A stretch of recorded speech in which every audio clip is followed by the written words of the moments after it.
मेरा नाम राजेश है और मेरी उम्र 22 साल है। यह कहानी मेरे पड़ोस में रहने वाली एक लड़की की है, जिसके साथ मैंने पहली बार वह सब किया था। वह देखने में बहुत ही सुंदर है और वह मुझसे 1 साल छोटी है, करीब 21 साल की है।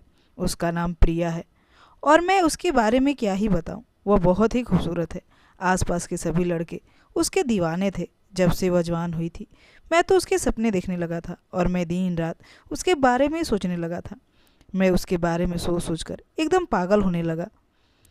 लेकिन मुझे नहीं पता था कि अगर मैंने उसे कुछ किया तो वह क्या करेगी। फिर भी मैं उसे कभी कभी थोड़ी थोड़ी कोशिश करता रहता था।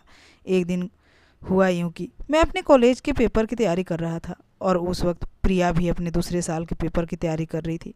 वह अक्सर मेरे पास समस्या लेकर आती और मैं उसकी मदद कर देता। मैं कई बार मजाक मजाक में उसे पढ़ाते वक्त उसे छू लिया करता था, लेकिन वह मुझसे कभी कुछ नहीं बोलती थी। फिर हुआ यूं कि एक दिन प्रिया की मम्मी हमारे घर आई और उन्होंने बताया कि प्रिया के नाना की तबीयत खराब हो गई है और उन्हें अपने पति के साथ वहाँ जाना पड़ेगा और वह प्रिया को अपने साथ नहीं ले जा सकते क्योंकि उसके पेपर शुरू होने वाले थे। फिर उन्होंने बोला कि आप लोग प्लीज़ उसका ध्यान रखना और कभी कभी राजू को प्रिया के साथ भेज देना ताकि वह उसकी पढ़ाई में मदद कर दे। मैं एक तरफ खड़ा खड़ा यह सारी बातें सुन रहा था और मन ही मन बहुत खुश हो रहा था क्योंकि मुझे बहुत अच्छा मौका मिल गया था प्रिया के साथ रहने का। तो अगले दिन जब मैं कॉलेज से वापस आया तो मैं बहुत खुश था क्योंकि मैं जानता था कि आज प्रिया घर पर अकेली है। लेकिन मैं यही सोच रहा था कि मैं उसे सेट कैसे करूं। अब तक शाम हो गई थी और प्रिया भी अपने घर आ चुकी थी। तो मैंने मम्मी से बोला, आप मेरा और प्रिया का खाना पैक कर दो, मैं उसके साथ ही खा लूँगा। तो मम्मी बोली ठीक है। रात के 9 बजे मैंने प्रिया के घर की घंटी बजाई और जब उसने दरवाज़ा खोला तो मैं उसे देखता ही रह गया।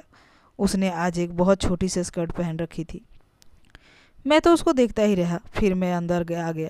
हम दोनों बैठकर खाना खाने लगे। खाते वक्त मैंने उससे पूछा, और बता क्या चल रहा है प्रिया? बोली सब मस्त है, अब बताओ क्या हाल है, क्या पेपर की तैयारी हो गई? मैंने कहा नहीं यार, मेरा तो आजकल कहीं मन ही नहीं लगता। प्रिया बोली क्यों, ऐसा क्या हुआ? मैंने कहा यार आजकल कहीं दिल नहीं लगता, पता नहीं क्या बात है।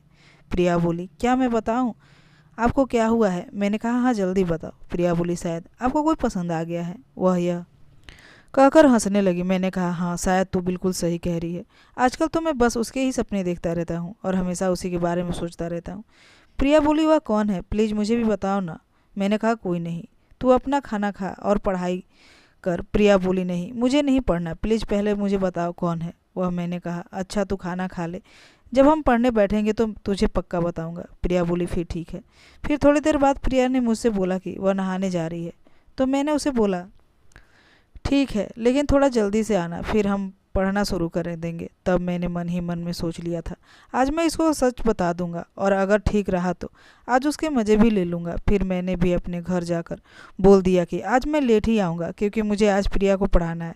मम्मी ने बोला कि तू वहीं पर सो जाना, और अब तो जैसे मेरी लॉटरी लग गई हो। मैंने मम्मी से झट से हाँ बोला और जल्दी से वापस प्रिया के घर चला गया। तब प्रिया भी नहाकर बाहर आ गई थी और बेड पर बैठकर पढ़ाई कर रही थी। मैं भी उसके पास जाकर बैठ गया और अपनी पढ़ाई करने लगा। फिर थोड़ी देर बाद प्रिया बोली अब बताओ कौन है वह लड़की जिसे तुम पसंद करते हो? मुझे उसे बोलने में डर तो लग रहा था, लेकिन मैंने सोचा आज नहीं तो कभी नहीं। मैंने हिम्मत करके उसका हाथ पकड़ लिया और बोला कि प्रिया मैं तुमसे बहुत प्यार करता हूँ, तुम मुझे बहुत अच्छी लगती हो, मैं तुम्हारे बिना नहीं जी सकता। तो उसने अपने आप को मुझसे छुड़ाया और बोला नहीं ऐसा नहीं हो सकता, आप पागल हो गए हो क्या? फिर मैंने बोला मैं जो भी बोल रहा हूँ वह सब सच बोल रहा हूँ। उसने बोला अगर किसी को पता चल गया तो सब क्या बोलेंगे? तो मैंने कहा किसी को कुछ पता नहीं चलेगा और किसी को बताएगा वही कौन, यह बात हम दोनों के बीच में रहेगी। तो उसने बोला कि यही नहीं, यह सब बिल्कुल गलत है। फिर मैंने बोला इसमें कुछ गलत नहीं है, और फिर वह सब करना शुरू कर दिया। पहले तो वह मेरा विरोध करती रही, लेकिन थोड़ी देर बाद वह जोश में आकर मेरा साथ देने लगी। फिर मैं प्रिया को जन्नत की सैर कराने लगा। उस दिन के बाद तो मैं दिन में 1-2 बार प्रिया के साथ जन्नत के मज़े लेता ही था। प्रिया को भी अच्छा लगने लगा था। तो दोस्तों ये थी आज की कहानी। कहानी अगर पसंद आई हो तो वीडियो को लाइक करके चैनल को सब्सक्राइब जरूर कीजिएगा। धन्यवाद।